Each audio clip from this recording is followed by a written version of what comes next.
Điều này có thể giúp Ngân hàng Trung ương Nhật Bản duy trì kế hoạch tăng lãi suất từ từ. Cơ quan hàng không vũ trụ Mỹ NASA thông báo đã sa thải nhà khoa học trưởng cùng một số nhân sự khác theo sắc lệnh của Tổng thống Donald Trump. Đây là động thái mới nhất trong loạt chính sách của chính quyền nhằm cắt giảm. Thì chúng tôi cũng vẫn lưu ý tất cả các phương tiện là như vậy. Xin chào anh Quang Huy, xin chào quý khán giả các bác tài đang theo dõi về giao thông buổi chiều tối ngày hôm nay. Hôm nay thì tại thành phố Hồ Chí Minh tổ chức Hill Người lao động đã đủ điều kiện hưởng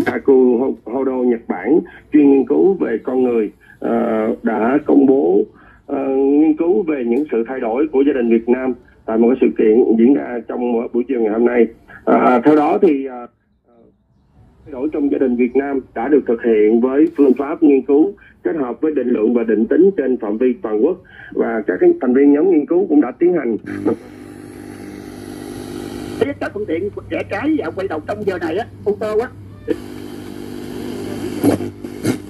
thì hình thức xử phạt phải tăng hẳn. Những nghệ sĩ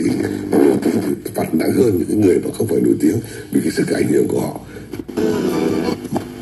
Cả một dân làng có đi khăn trắng, khăn tang thì rất là thương khi mà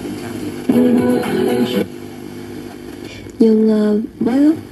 mong của em thì em sẽ đề nghị rằng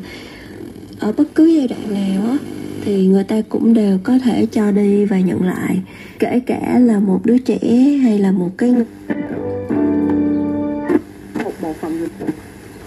Và ngoài ra thì để ăn kèm với đó